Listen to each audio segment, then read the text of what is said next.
The first thing you must understand about the interrogation room is the air.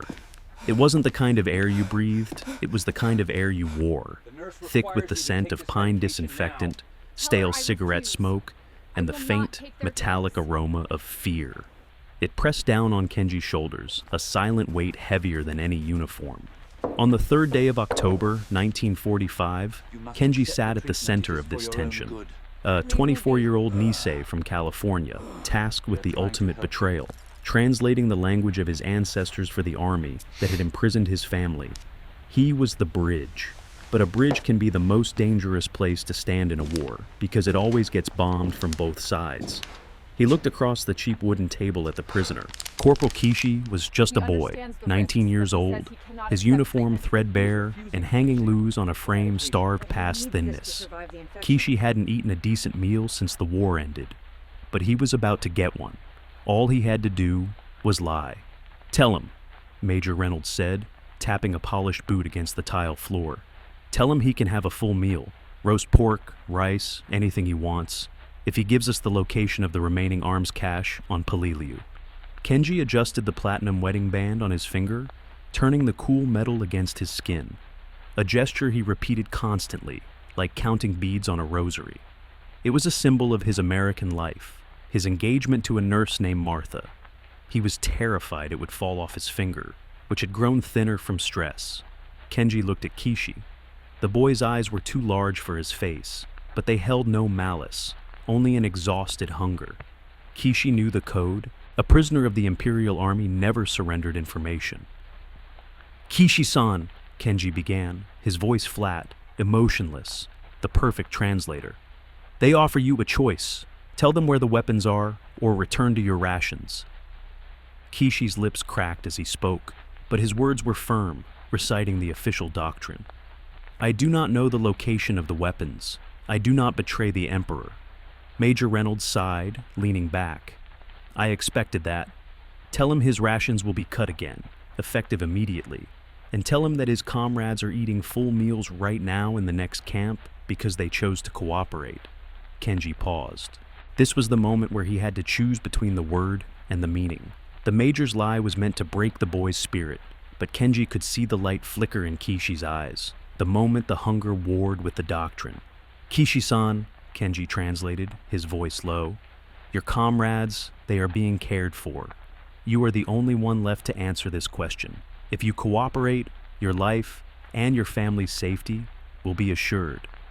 It was a lie of kindness. Kenji had softened the threat, amplified the reward, appealing to the most basic human instinct, survival. He had betrayed the words, but perhaps not the truth of the situation. Kishi stared at the floor, then slowly, reluctantly, his voice barely a whisper, he gave up a location. It was a false location, useless, but it was a confession nonetheless. A surrender. Major Reynolds smiled, a flicker of triumph crossing his face. "Good. Get him the pork. And Kenji, clean up that translation. We need to be clear. No room for ambiguity." As the boy was led away, tears of shame streaming down his face, even as the scent of cooked meat was promised, Kenji felt the metallic taste of guilt on his own tongue. He had chosen his side, confirming his role as the necessary traitor. He kept the platinum ring on his finger, a cold, hard anchor. He had kept his job. But that day, Kenji began to ask himself a question he had been carefully avoiding. Was he a loyal American serving his country? Or was he a puppet serving the vast, silent machinery of control? The camp was located on a sweltering, damp rise in Oahu. It wasn't a concentration camp. It was a repatriation center, an administrative purgatory. The guards were instructed to maintain a strict, professional demeanor. No shouting, no physical violence. Only the constant grinding pressure of routine and silence. The only sounds were the slap of leather boots on the concrete path, the endless thrum of the tropical wind through the corrugated iron barracks, and the dull, rhythmic clatter of mess kits. The smell of damp, old canvas and mold clung to everything, an almost overwhelming olfactory presence that spoke of decay and endless waiting. Kenji's real conflict, the one the Major knew nothing about, wasn't about the boy Kishi. It was about an older man, one who saw past Kenji's uniform and the platinum ring. Captain Sato. A 50-year-old Imperial Army officer, his face a map of disciplined endurance. He was the most silent, most difficult, and most respected prisoner in the camp. Sato was a man of the word. He had been a professor of classical Japanese poetry before the war. Kenji's core belief, one he held fiercely, was that language was the foundation of honor and objective truth. His role was to translate exactly. Sato represented the terrifying possibility that the most honorable thing one could do was refuse to speak. Their first real collision came not over military secrets, but over a tiny pill. Sato had a crippling case of trench fever. When Yoko, an American nurse, offered him a small white tablet for the blinding headaches, he refused. "Tell him he must take it," Nurse Helen commanded. Helen was a formidable woman in her 40s, a widow whose husband had died in the South Pacific. She treated Sato with a detached, clinical efficiency, a kindness born not of love, but of professional duty. Kenji translated the order. Sato looked at the pill, then at Kenji, his eyes flat, challenging. He spoke in a formal, measured Japanese that cut through the humid air. "I do not accept aid from the enemy. It is a dishonor to my oath." Kenji took a breath. This was the moment for him to push the lie of kindness again. But he felt Sato's gaze, like a surgical instrument on his soul. "He says," Kenji translated, choosing every word with surgical precision, "he does not accept aid from the enemy. He considers it a dishonor to his oath." Nurse Helen sighed. "Ask him why. Does he want to die?" Sato leaned closer to Kenji. He didn't raise his voice. He simply asked a question that tore Kenji's internal world apart. "Kenji-san, you wear a symbol of prosperity. You eat what you want. Tell me, do you also translate the smell of their roast chicken for your mother in Tokyo?" The question was not meant for Helen. It was meant for Kenji, a direct thrust into his deepest fear, the guilt of his own comfort. Kenji's hands were trembling now, not from fear, but from the sudden, nauseating realization of his own complicity. His job, his uniform, his citizenship, all meant he was eating while his people starved. The gap was immense. He thought he was safe because he was an American. The reality was he was a traitor because he was well fed. He turned back to Helen. His voice was strained, but he forced the professionalism to remain. He says he accepts death over dishonor." Helen rolled her eyes, placing the pill back in the bottle. "Fine, your funeral. Let's go, Kenji." As they left, Sato's lips curved into the slightest, most contemptuous smile. He hadn't won the battle for the pill, but he had opened a wound in Kenji that no medical kit could stitch. The wound of the truth. The guilt became a living thing, thriving in the damp air, sticking to Kenji's skin like the humidity. Every single day, the American machine fed the prisoners generously. Not because they were kind, but because the Geneva Convention demanded it, and because the Americans wanted a clean record. The men received huge portions of canned beef, boiled vegetables, and, most horrifyingly to Kenji, fresh bread. White bread, soft, cushiony white bread. Kenji would often find himself watching the prisoners during the evening meal. He would study their faces as they ate, hoping to see relief, happiness, anything that could justify his role. But he saw only two things: greed, the desire to live, and shame, the knowledge that they were betraying their own struggle. One evening, he witnessed a small, quiet moment of true horror. A prisoner named Shiro was given a large slab of butter to spread on his bread. Shiro didn't use it. He simply stared at the yellow pat, then quickly, nervously, wrapped it in a piece of newspaper and hid it in his shirt. He was saving it. Later that night, Kenji was patrolling the barracks. He noticed Shiro awake, sitting up, holding the butter.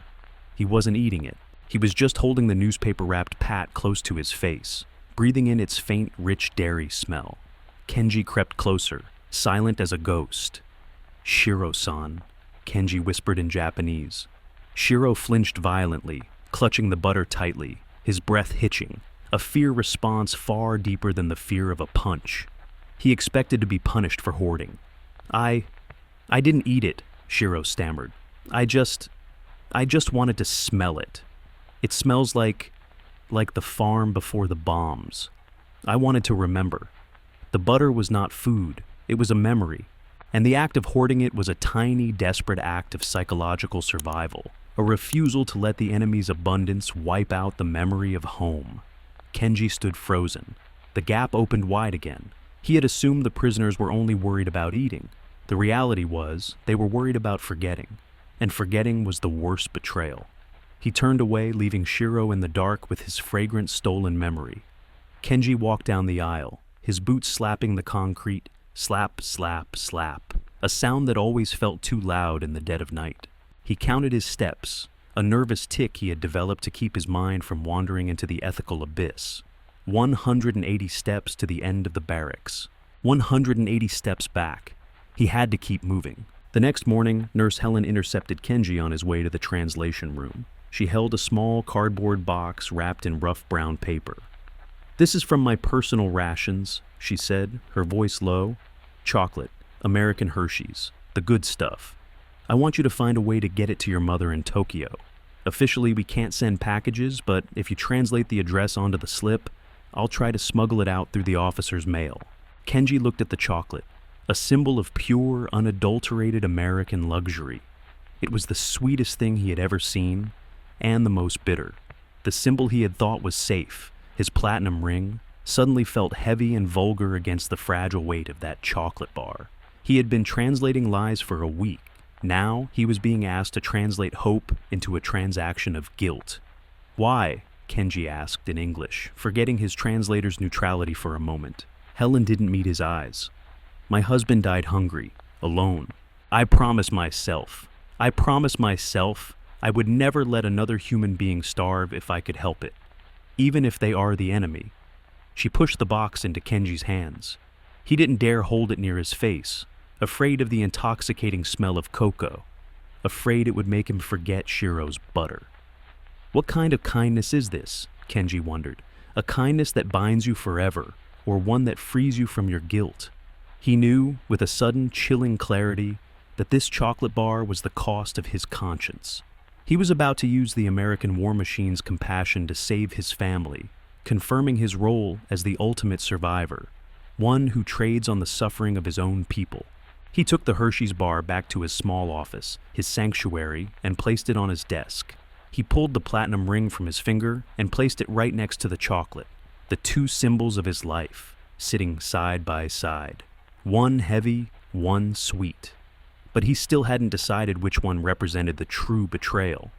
The address label for his mother's ruined home in Tokyo sat blank on his desk, waiting for Kenji to decide if he was a traitor to his people or just a son trying to stay alive. The heat in the office was suffocating, and the smell of the Hershey's chocolate, rich, sweet, overwhelming, began to feel less like a gift and more like a physical threat. Kenji wanted to throw it out the window, to rid himself of the evidence of this transaction of guilt. He suddenly remembered Corporal Shiro clutching the stolen butter to his chest, not to eat it, but to smell the memory of home. Kenji looked at the chocolate bar. He knew what he had to do. He ripped the brown paper wrapper open, exposing the dark segmented slab. Then he held the bar to his nose and inhaled deeply. It smelled like nothing he knew from the war. It smelled like safety, like a childhood dream of endless sweets. It smelled like the luxury his parents in Tokyo could no longer even imagine. A single tear traced a path down his cheek, landing on the chocolate, leaving a small, wet, shimmering mark. He wasn't crying for himself. He was crying because he had betrayed his mother's hunger with the smell of plenty.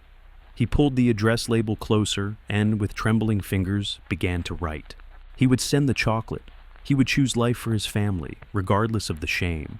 He chose the living over the dead doctrine. The platinum ring remained on the desk, rejected. The incident with the chocolate was forgotten, swallowed by the demands of the day-to-day routine. Kenji returned to his cycle of counting steps and translating lies. But Captain Sato was always watching, always waiting. Sato's trench fever worsened. His skin was pale and damp with a constant sweat, and the deep, hollow cough that racked his body every 10 minutes was the loudest sound in the barracks. Nurse Helen, seeing his decline, forced a second confrontation. This time, she brought penicillin.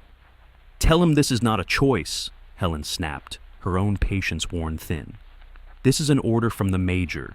He takes the shot, or he will be forcibly restrained." Kenji braced himself. He knew this moment was designed for a final psychological break, the highest form of propaganda, forcing salvation onto the enemy. He translated Helen's words. Sato, weak and gasping after a coughing fit, looked at the gleaming silver needle in Helen's hand. He saw the threat, but he saw something else too. The absolute control of the American system, which could dictate even how he died. "Tell her," Sato whispered, his voice hoarse. "Tell her I am ready to be restrained. I will not accept the filth of the conqueror into my blood." Kenji turned to Helen, about to translate the full defiance, but he hesitated. He remembered the smell of the chocolate, the weight of his guilt. He realized that if Sato died, the victory would not belong to the Empire. It would belong to the doctrine of the lie. Kenji took a risk. The greatest betrayal of all. A deliberate lie of translation to serve a higher truth. "Sato-san," Kenji began, his voice firm. "The Major knows about your poetry. He knows about your teachings. He respects your refusal to compromise your honor. But he says this: if you accept this medicine, you will live long enough to translate your poems for the world. If you die here, your language and your honor will be forgotten." Kenji had appealed not to survival, but to legacy. He had taken Sato's most sacred belief, the enduring power of the word, and weaponized it. Sato's eyes widened, a flicker of raw astonishment crossing his face. Translate his poems! The idea was a cognitive earthquake. His entire life was the word. If the enemy respected his art, what was left of the hatred? Sato stared at Kenji for a long moment. Then slowly, reluctantly, he held out his arm. "He will take the shot," Kenji told Helen, his own heart pounding against his ribs. He says thank you."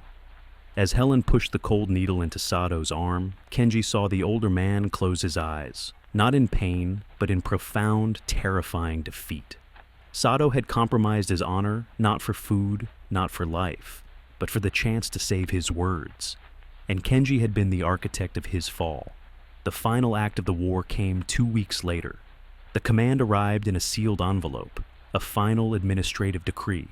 Kenji was called to translate the orders.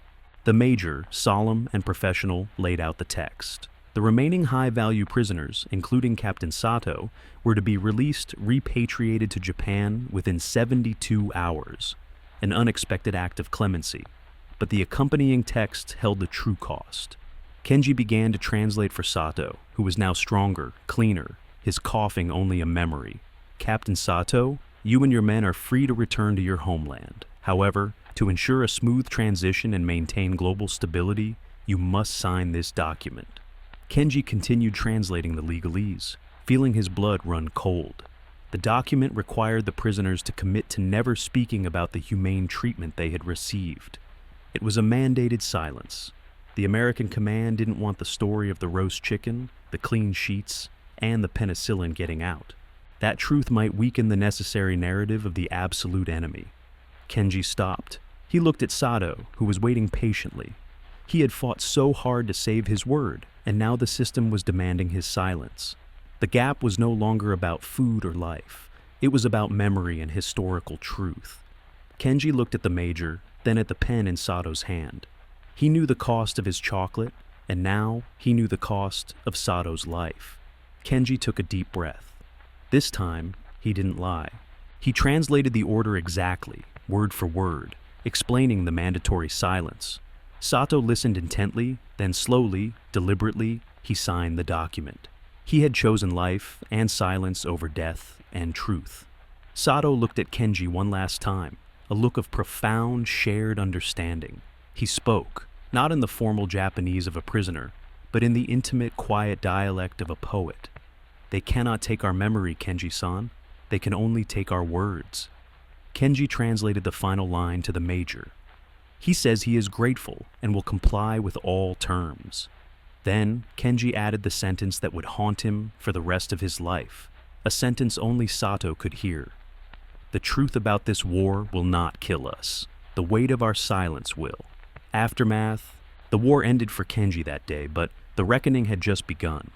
Many years later, Kenji had returned to America, a respected language professor, no longer a translator of military orders, but of classical texts. He no longer wore the platinum ring. His mother survived thanks to the sustenance and hope of that single Hershey's chocolate bar. One morning, Kenji was working in his dusty archive, translating old war records for a museum project. He found a spool of audio tape, a rare, informal interview conducted by a research historian in the early 1970s. The voice on the tape was frail but familiar. It was Captain Sato. Sato spoke about the camp, about the fear, the propaganda, and the overwhelming confusion of being treated kindly. He spoke about the smell of the chocolate and the warmth of the soap. Sato kept his promise. He never once mentioned the forbidden topics of the penicillin, the order to be silent, or the words Kenji had saved for him. But then, as the tape neared its end, there was a long, deep silence. A silence that stretched for 7 agonizing seconds, followed only by a single ragged wet sound, a sigh. Kenji stopped the tape recorder. He sat back in his chair, surrounded by the cool, comforting smell of old paper and dust. He was no longer a translator. He was an archaeologist of grief. Kenji finally understood Sato's last message. The system could enforce the lie of silence, but it could never silence the truth of the body, the cough, the trembling hand, the sound of the sigh. That was the real language of war's aftermath. Kenji, the man who had always been obsessed with the perfect word, learned that the most profound truth about the war was found not in what was said, but in the memory held between the inhale and the final exhale. He rewound the tape, listening again to Sato's long, heartbreaking sigh. The platinum ring was gone, but the sound of that sigh, the smell of that chocolate, and the taste of the guilt, they were the scars that proved he had survived, but never truly healed. And that, he knew, was the only human ending a war story deserved.